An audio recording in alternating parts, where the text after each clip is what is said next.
This is the differentiation question from the edexcel specification booklet. It's spread out over 3 pages, so it's going to be a bit awkward. I recommend you write this down, pause it and write this down. We're told the equation of a curve and 2 points. We then have to show that the gradient at the 2 points is equal to each other. We then find the equation of the normal through one of the points, and then we're told that the normals meet the y-axis at 2 different points, and we've got to find the length of the line where they meet. Right, let's have a go at this then.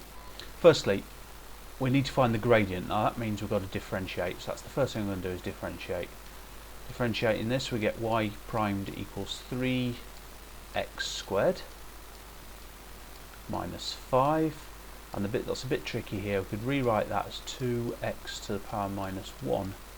So when we differentiate, we get minus 2x to the power minus 2. Now if that takes you 2 lines to get this far, then take 2 lines, but don't make mistakes with this sort of thing. Okay, now we're told A and B have those coordinates, so the first thing we need to do is put the value of x in for A, the gradient at A. Gradient at A is when x equals 1, so we get 3, minus 5 is minus 2, minus 2 over 1, which is minus 5. And at B, probably predict this, we're told that they're the same. The gradient at B, y primed, is also minus 5. You can check that by putting the numbers in. Minus 1 squared is 1, so that's 3. Minus 5 is minus 2. Actually, this should be minus 4, shouldn't it? God, I'm an idiot. So that should be minus 4. And this is also minus 4. They are the same though.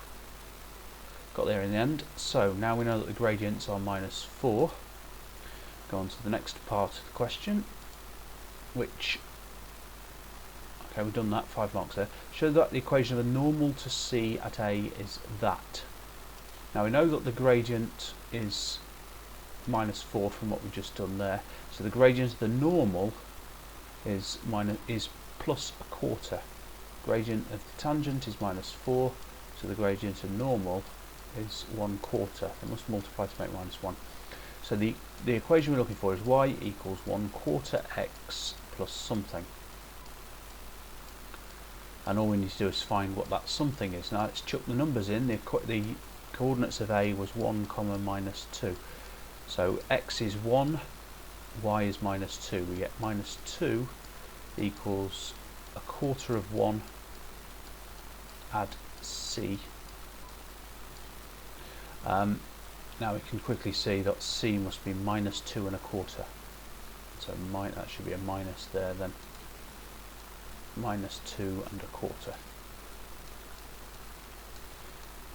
Now fractions are always ugly in these things, so I'm going to multiply the whole thing by 4, and you can see that will give us the answer. I won't bother writing it down because you can see that this multiplied by 4 is 4y equals x minus 9. So there's our 4 marks there.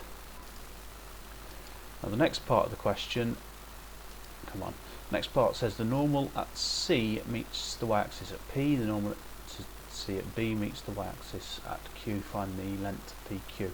So for this we need to just go back there. We've got 4y equals x minus 9. That meets the y-axis when x is 0.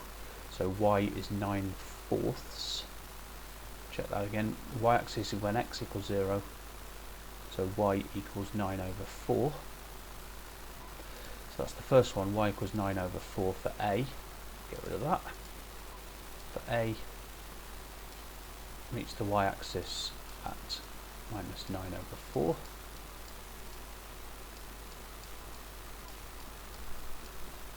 And now we need to do the same thing for B. Now B, the equation is y equals 1/4 x add C, because the gradient of the tangent was also minus 4, so the gradient of the normal is also 1/4 for this one. Now putting the coordinates in for B, y this time is 2 and x is minus 1.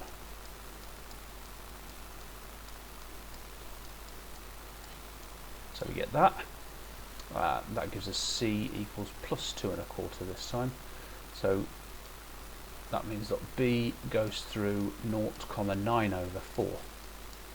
And so the length of PQ is the length of these two. We don't have to draw this, but if I did draw it, you'd see that what they're getting at is they've got a cubic which looks something like this. I'll just draw a rubbish old cubic. We've got 2 points where the gradients are the same. Let's say here. Oh god, I'm drawing this terribly. And here. You get what I'm doing here. We've found the coordinates at this point here. Actually, these are normal sort of drawn, so the normal there and the normal there. This is a complete mess. But we've found the coordinates at this point and the coordinates at this point, and now we need to find the length by finding the distance between them. Well, the distance between these two is clearly 9 over 2, or 18 over 4. So the answer to the length is 9 over 2. And that's our final 4 marks.